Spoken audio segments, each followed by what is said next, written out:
ఓటుకు నోటుతో హీటెక్కిన రాజకీయ నేపథ్యంలో తెలంగాణ కేబినెట్ సమావేశం ప్రారంభమైంది.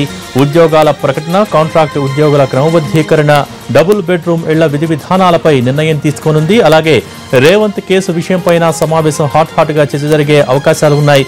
రేవంత్ కేసుతో మొదలైన ఓటుకు నోటు రచ్చ ఇప్పుడు ఇద్దరు సీఎం మధ్య హై వోల్టేజ్ పాలిటిక్స్ కు కేంద్రంగా మారింది. భేటీలో ఓటుకు నోటు ఎలాంటి చర్చ జరగనుందన్నది ఉత్కంఠగా మారింది. తెలంగాణ సర్కారుపై ఫిర్యాదు చేసేందుకు ఇప్పటికే బాబు ఢిల్లీ చేరుకున్నారు. కేసీఆర్ కూడా ఎల్లుండి ఢిల్లీ వెళ్తున్నారు. దీంతో ఈ భేటీలో ఏమైనా కీలక నిర్ణయాలు ఉంటాయా అనేది కూడా ఆసక్తిగా మారింది. అలాగే ఓటుకు నోటు కేసులో బాబు ప్రమేయంపై ఆధారాలు ఉన్నట్టు చెబుతున్న తెలంగాణ ప్రభుత్వం తర్వాత ఎలాంటి చర్యలు తీసుకోవాలి అనే అంశంపై కూడా చర్చించనున్నారు.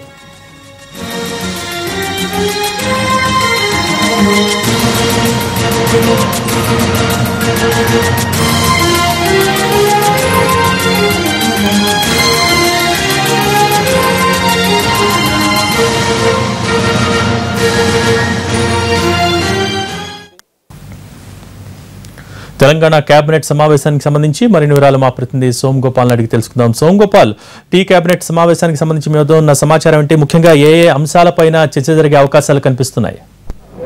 భోగి కొద్దిసేపటి క్రితమే తెలంగాణ కేబినెట్ సమావేశం ప్రారంభమైంది. ముఖ్యమంత్రి సహా మంత్రులంతా కేబినెట్ సమావేశానికి హాజరయ్యారు. కొన్ని కీలకమైన అంశాల మీద ఇవాళ కేబినెట్లో చర్చ జరగబోతుంది.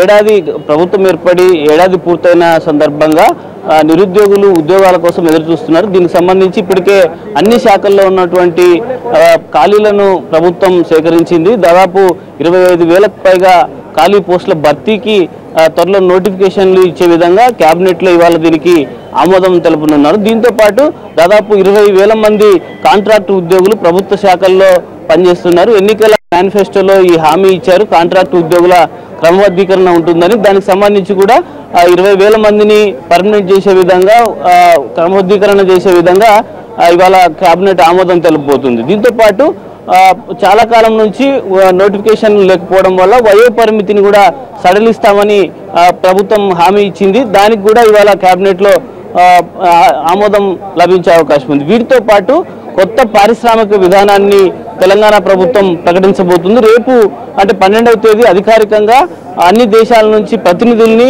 పారిశ్రామికవేత్తల్ని పిలిచి వారి సమక్షంలో ఈ పారిశ్రామిక విధానాన్ని, కొత్త పారిశ్రామిక విధానాన్ని ప్రకటించబోతుంది.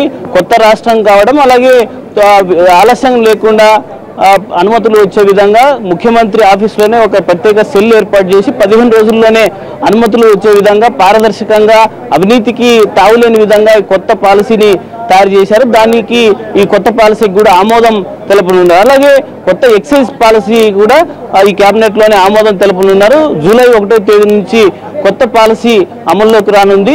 కొన్ని మార్పులు చేర్పులు చేసి ఈ కొత్త విధానాన్ని తీసుకొస్తున్నారు. ఈ కొత్త విధానానికి కూడా ఈ కేబినెట్లో ఆమోదం తెలుపనున్నారు. వీటితో పాటు టీచర్ల బదిలీలకు సంబంధించి కూడా ఈ సమావేశంలో నిర్ణయం తీసుకోబోతున్నారు. కేబినెట్ దీనికి ఆమోదం తెలిపే అవకాశం ఉంది. బదిలీలు చాలా కాలం నుంచి టీచర్లు బదిలీల కోసం ఎదురు చూస్తున్నారు. రాష్ట్రం ఏర్పడినప్పటికీ కొన్ని సర్దుబాట్లు జరిగినప్పటికీ విద్యా సంవత్సరం మొదలవుతున్న పరిస్థితుల్లో ఖచ్చితంగా టీచర్ల సంఘాల నుంచి కొంత ఒత్తిడి ఉంది. దానికి అనుగుణంగా కొన్ని బదిలీలు చేయాలని నిర్ణయించింది.